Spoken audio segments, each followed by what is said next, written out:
Hey gamers, I am the Bad Luck Gamer, and today I wanted to talk about one of the most epic parts of any campaign, monstrous boss battles, or multi-level boss battles, depending.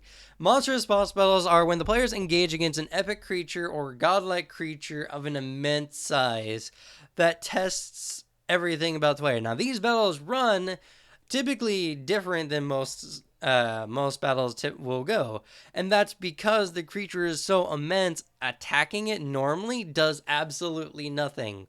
When you're the size of a small continent, a sword attack isn't going to do much. It won't. It'll barely cut the epidermis.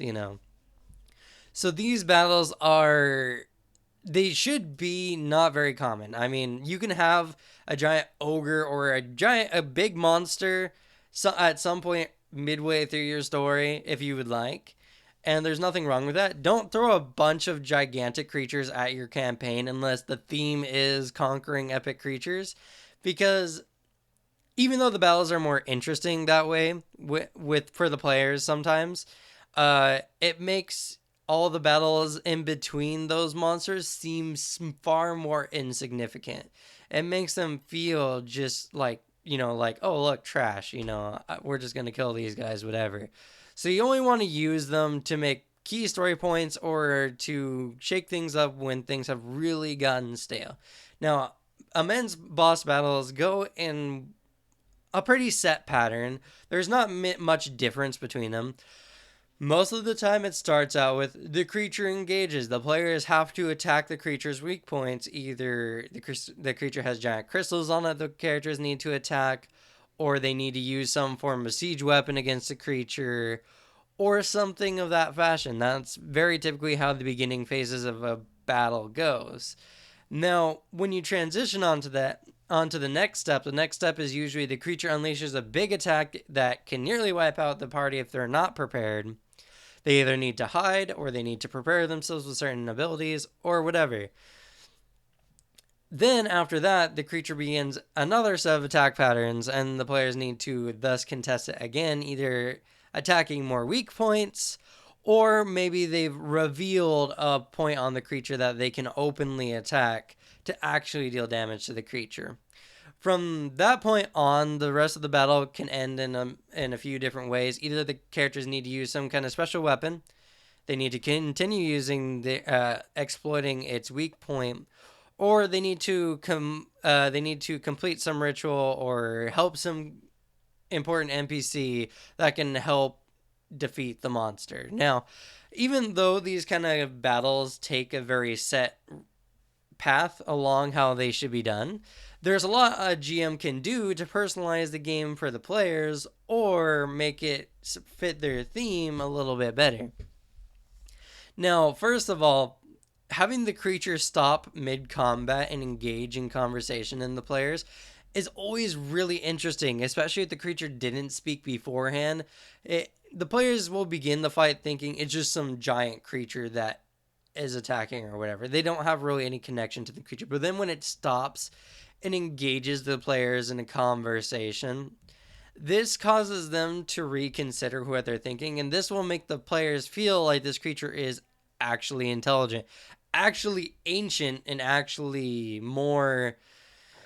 excuse me, more of a thing than just a boss battle, more of an entity than just a boss battle.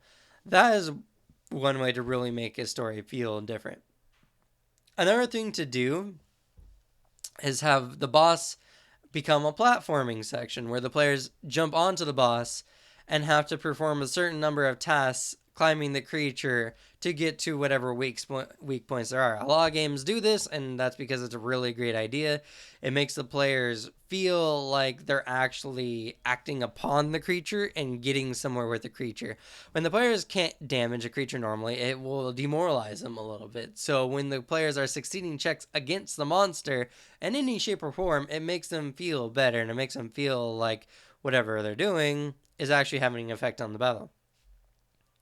Another thing players can do, or another thing you can personalize the game with, is have the players beforehand, of course, get a contract with another large creature or another massive Titanic creature of some form that can actually engage the big boss creature. This is another great way to make the players feel like something they've done is important, though this kind of takes the battle out of their hands, at least for some part of it, because then the creature isn't attacking them as much or whatever, and it makes them feel like they're just ants watching a couple of, giants fight amongst themselves. You don't want to take the power out of their hands. What you want to do is have the creature either distract it for a short time so the players can do something, or have it fight and then lose the battle to the enemy creature, and then the players are like, oh god, our big weapon failed, what are we going to do now? You want to create an event that makes the players feel tension and excitement, but you don't want to take the actual battle out of their hands. Now, a lot of other Titan or giant boss battles can go a lot of different ways. Just watch a lot of different games. Watch, I believe the game was called Echo.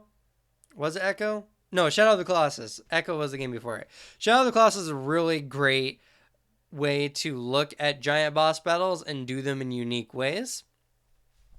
It also has a great storyline to go with fighting these creatures, or at least how the character goes to fight these creatures and how he's able to actually kill them.